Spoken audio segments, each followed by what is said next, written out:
Assalamualaikum warahmatullahi wabarakatuh. Perkenalkan, nama saya Nurhali Syekh Diluma dengan NIM 0563735524.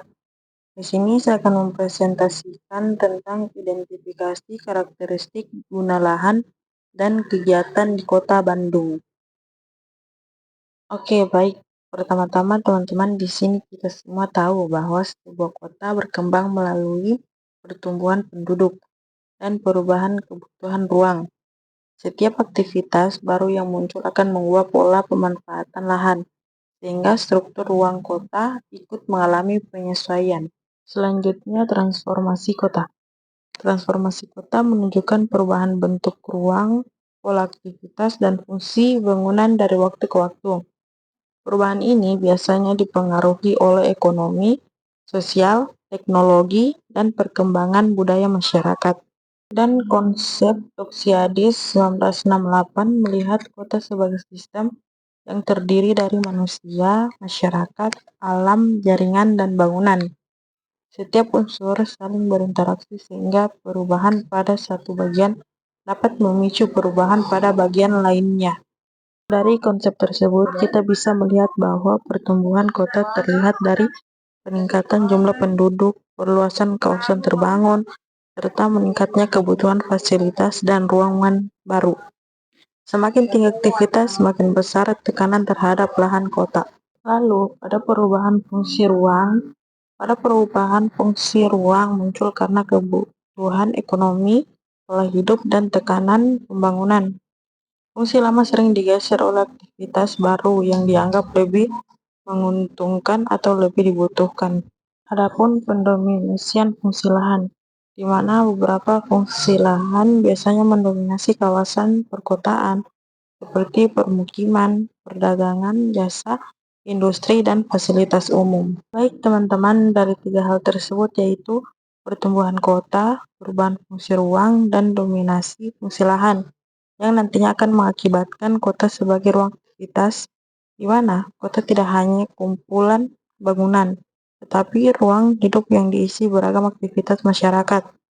Setiap lahan memiliki peran tertentu yang terbentuk sesuai kebutuhan sosial, ekonomi, dan mobilitas penduduk, dan akan menimbulkan kegiatan perkotaan yang sangat beragam seperti permukiman, perdagangan, industri kreatif, kantor, ruang terbuka hijau, layanan publik, hingga kawasan campuran.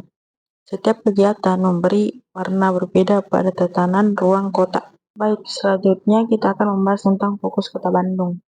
Bandung dikenal sebagai kota yang besar yang dinamis. Pemanfaatan lahannya sangat variatif, mulai dari kawasan heritage, pusat perdagangan, permukiman padat, hingga zona pendidikan dan pariwisata. Tujuan dari survei ini untuk memahami apakah fungsi lahan di Bandung sudah sesuai dengan kegiatan aktual di lapangan. Selain itu, saya ingin melihat bagaimana aktivitas masyarakat membentuk pola perkembangan wilayahnya. Dan sasaran dari survei ini mencakup tentang identifikasi karakteristik lahan, jenis kegiatan dominan, intensitas aktivitas, serta pola penyebaran dan perubahannya.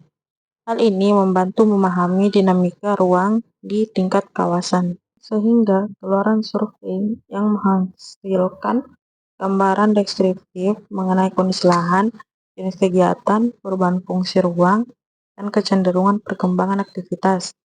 Dokumentasi lapangan menjadi bagian penting dari keluaran ini. Nantinya, lingkup kegiatan analisis meliputi wilayah Kota Bandung yang menunjukkan perkembangan fisik dan sosial yang signifikan.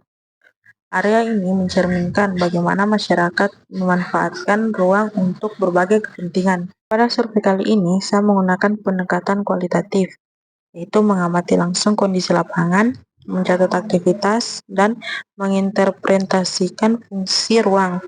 Pendekatan ini membantu memahami makna aktivitas di balik pemanfaatan lahan, dan data-data yang akan diperlukan akan dikumpulkan melalui foto lokasi, pengamatan penggunaan bangunan, pencatatan intensitas kegiatan, dan pemetaan wilayah. Metode ini memudahkan saya melihat hubungan antara fungsi ruang dan aktivitas masyarakat. Setelah itu baru dilakukan analisis kegiatan, yang dimana Analisis dilakukan dengan membandingkan kegiatan aktual dengan rencana fungsi lahan.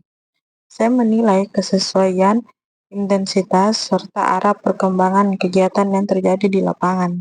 Di Kota Bandung ditemukan ternyata bahwa banyak kawasan Bandung memiliki fungsi campuran. Dalam satu blok bisa ditemukan permukiman, toko, jasa, dan aktivitas perdagangan secara bersamaan, terutama di koridor utama kota.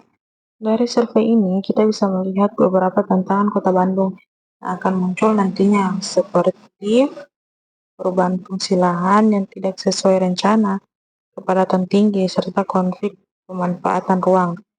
Tekanan kebutuhan ruang baru juga membuat pengendalian tata ruang menjadi lebih sulit. Sekian dari presentasi saya, dan saya menyimpulkan dari presentasi ini bahwa identifikasi guna lahan diperlukan untuk memahami dinamika ruang perkotaan. Dengan memahami pola kegiatan dan perubahan lahan di Bandung, perencanaan kota dan diarahkan lebih efektif dan sesuai kebutuhan masyarakat. Sekian, terima kasih. Wassalamualaikum warahmatullahi wabarakatuh.